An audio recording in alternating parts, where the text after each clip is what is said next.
If you've been practicing with your vacuum therapy system 15 minutes a day and have been successfully building erections, but then you remove the device from the body, the vacuum seal is broken, and you then sense that your erection is being lost, the tension rings may help you. So the tension rings are for when you build that erection that's suitable for intercourse.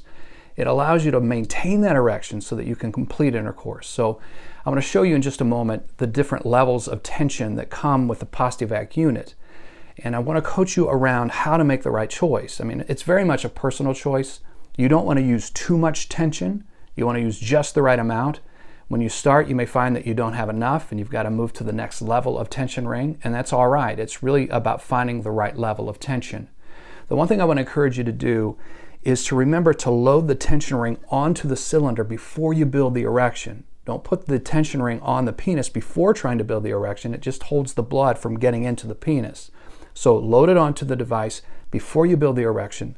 The cone helps. There's a video elsewhere on the site that will help coach you through how to put the tension ring onto the cylinder using the cone. You can also get your hands in there and just manually do that, but you want to get it on the edge of the cone. And there's another video on the site here where I talk about how to put the tension ring onto the cylinder and then be able to slip it off onto the base of the penis and use it. Always remember, never use the tension rings longer than 30 minutes, and always use the water-based lubricant. But now I want to show you the different tension rings that come with your Pos-T-Vac unit and how to begin making the decision about which one is just right for you.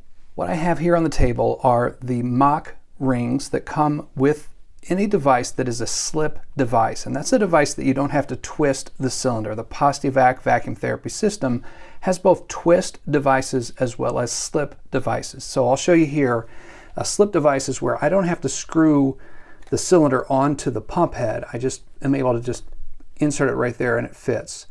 Any of these, the automatic 2000, automatic 3000, the manual 3000, all are slip devices, and those will come automatically with the mock rings. And you can see that there are 4 different sizes that come with your device. The Mach 8, Mach 7, Mach 6, Mach 5.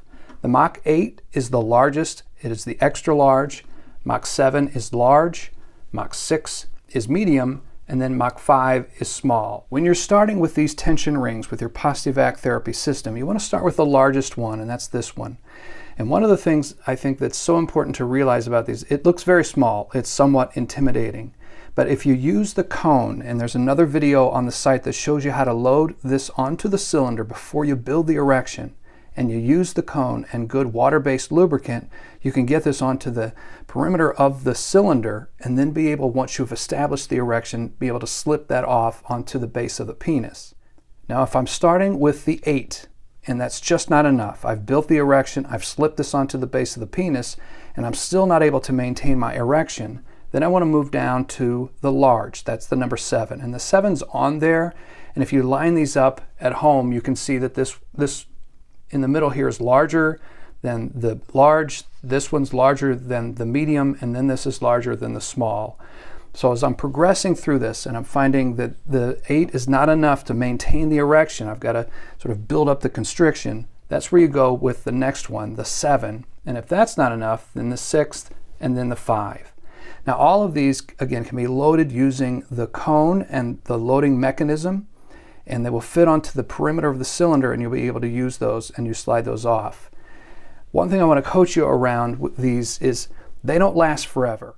Now you may find that you've been using a 7 forever and it's working great, but then suddenly it's not as effective as it used to be.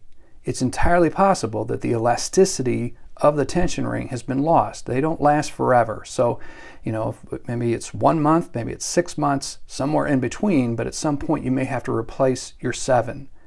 If that doesn't work, then you've got to go to the 6 and just increase the tension.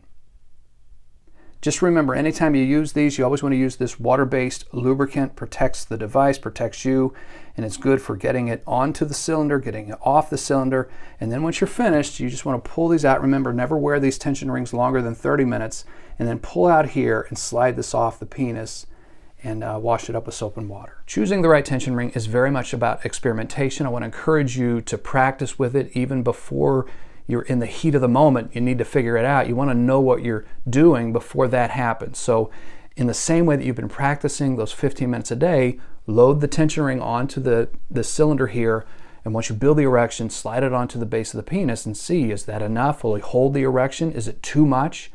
And then you can really go into whatever's next with a sense of confidence that you've picked the right one, you're at a good place. If you have questions, email us at education@timmedical.com. Call the number that's down below. We'll try to walk you through any of the questions that you have. We just want you to be successful.